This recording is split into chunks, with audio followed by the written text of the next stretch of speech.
سبق ششم علم منطق کا چھٹا سبق مفرد و مرکب۔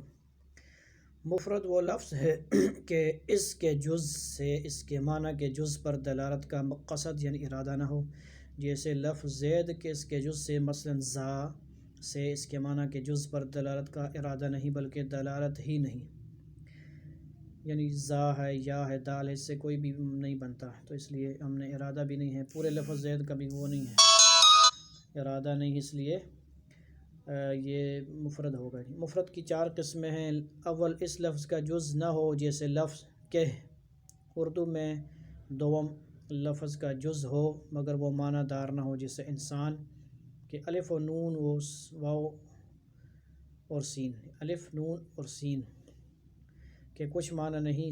سوم لفظ کا جز ہو اور معنی دار بھی ہو لیکن جو معنی تم کو مقصود ہیں ان پر دلالت نہ کرتا ہو، جیسے لفظ عبداللہ کسی کا نام ہو تو عبد اور اللہ اس کے معنی جز دار جز ہیں، لیکن جس شخص کا یہ نام ہے اس کے جز پر دلالت نہیں کرتے۔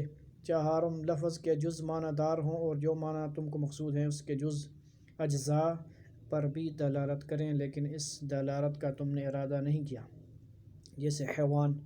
ناطق کسی شخص کا نام رکھ دیں، حیوان یا ناطق یا حیوان ناطق کسی شخص کا نام رکھ دیں تو معنی مقصود کے اجزاء پر اس کے جز دلالت کرتے ہیں مگر نام رکھنے کی حالت میں تم کو یہ دلالت مراد نہیں، یعنی حیوان ناطق کسی کا اگر نام ہے تو وہ مرکب نہیں ہوگا، مفرد ہوگا، کیونکہ ہم اب کسی کو نام لیں گے تو اسے ہم اس کی تفسیر تعریف اور اس کا ہمارا ارادہ نہیں ہوتا کہ اس کا معنی کیا ہے، جی صرف اس کا نام لیتے ہیں تو وہ مفرد ہوگا۔ مرکب وہ لفظ ہے اس کے جز سے معنی کے جز پر دلالت کا ارادہ کیا جائے، جیسے زید کھڑا ہے کہ یہ ایسا لفظ ہے اس کے جز سے معنی کے جز پر دلالت کا ارادہ کیا گیا، یعنی عبداللہ اگر آپ اس نیت سے کہتے ہیں کہ اس کا معنی بتاؤ اللہ کا بندہ تو پھر اس صورت میں وہ مفرد نہیں بلکہ مرکب ہوگا۔ اگر عبداللہ کسی کو نام یا عبد الرحمن کسی کا نام لے کر پکاریں گے تو وہ یعنی مرکب ہوگا۔ سوالات، ان مثالوں میں بتاؤ کہ کون سا لفظ مفرد ہے کون سا مرکب۔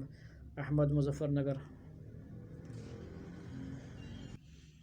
مرکب وہ لفظ ہے کہ اس کے جز سے معنی کے جز پر دلالت کا ارادہ کیا جائے، جیسے زید کھڑا ہے کہ یہ ایسا لفظ ہے اس کے جز سے معنی کے جز پر دلالت کا ارادہ کیا گیا۔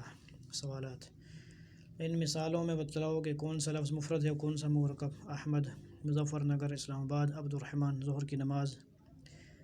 ظہر کی نماز سے پہلے جو یہ مفرد ہیں اور ظہر کی نماز مرکب ہے۔ رمضان کا روزہ، ماہ رمضان، جامع مسجد، دہلی کی جامع مسجد، اللہ کا گھر، یہ سب مرکبات ہیں۔ جی اللہ تعالیٰ سمجھنے کی توفیق عطا فرمائے۔ والسلام علیکم ورحمۃ اللہ۔